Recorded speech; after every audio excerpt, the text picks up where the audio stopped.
Today, I will be discussing the concepts of law and order during the Syrian civil war. To preface, I want to shed light on the ideas of Orientalism and the danger of a single story. Orientalism is a way of thinking that deems Western nations as better or more correct in terms of culture and customs. And the danger of a single story highlights the importance of seeking out and listening to multiple perspectives and people. Otherwise, false generalizations can be a result. I now will build some context regarding the Syrian civil war and the complexities that are associated with it. Dr. Abdullahi, a professor of law at Samad University, wrote that the conflict in Syria has been identified as one of the worst humanitarian disasters since the end of World War II. Since the start of the war in 2011, there have been over 500,000 deaths in Syria.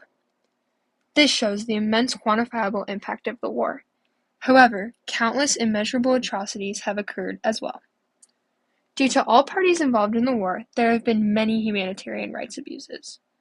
This chaos dismantled any governmental structure that existed, instilling the Syrian people with much hysteria as it relates to the government as a whole. The nation lacked a trusted system, leaving many people unprotected, vulnerable, and isolated. Due to the vastness of the Syrian conflict, many Europeans and other global powers involved themselves on the basis of international law and humanitarian justice. The United Nations played a major role in the war, both monetarily and legally. Militaristic donations serve as an act of allegiance and assertion of political stance. Such financial aid enabled Europe, from their perspective justifiably so, to involve itself legally. This primarily began with terrorist investigations. The main reason is that terrorist acts are the most indisputable, giving the UN the authority to determine these cases as legitimate issues. Beyond that, it supported the anti-Confederate agendas amongst Western nations. This is significant because it illustrates that Syria was a political tool for foreign powers. This chart depicts European donations to Syria and neighboring countries from 2011 to 2018. The lowest dollar amount is for humanitarian assistance, further demonstrating how the Civil War was a strategic instrument, rather than solely an ethical intervention. There was certainly a give-and-take sort of result from this, as Syria certainly benefited from the support. But contrastingly, it also pushed different parties throughout the war, thus adding fuel to the fire. This is a breakdown of terrorist and international crimes charged outside of Syria by the UN as of 2023. Evidently, there have been a significant amount, but compared to monetary donations, this type of intervention was much less common. Tanya Mehra, a program lead at the International Center for Counterterrorism, stated that opposing groups have been in their own irreconcilable stance in the conflict. The potential solution of the Syrian crisis can be found through negotiations with other nations. This idea notes the importance of involving other nations in reconciling the Syrian conflict and infrastructure as a whole. The Syrian groups reach such a point of polarization that makes this the case, also requiring external agendas to be put aside. So, it's clear that foreign nations are playing a pivotal role in the prosecution of crimes in Syria. However, such prosecution is unlike typical domestic prosecution and deals with certain unique programs and initiatives. As previously mentioned, these global powers mainly prosecuted tangible crimes to dodge illegitimacy allegations and deep legal trouble. And so, there has been very minimal regulation of smaller crimes. This includes community and domestic crimes.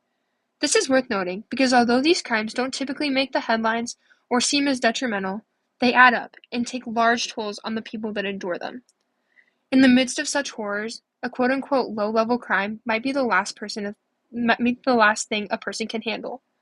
The United Nations also took to action with projects such as the Responsibility to Protect initiative. This initiative essentially outlines the principle that it is a global responsibility to ensure that the international community never suffers genocide, war crimes, ethnic cleansing, or humanitarian crimes. Obviously, this is an imperfect goal, but the objective was to envision an idealistic reality to prevent as many atrocities as possible. This principle was the guiding force for European involvement in Syria. To demonstrate how it was these tangible crimes that were prosecuted, rather than lower-level ones, the chart shows a breakdown of Syrian crime types charged internationally. Crimes relating to weapons and murders are disproportionately charged, despite not necessarily disproportionately occurring. As a result, countless Syrian civilians are experiencing terrible things without justice. So, where are things left today? Ultimately, the Syrian governmental structure will likely always differ from democratic structures in the West. But regardless of Orientalist ideals penetrating mass media, this is not the main cause of societal instability.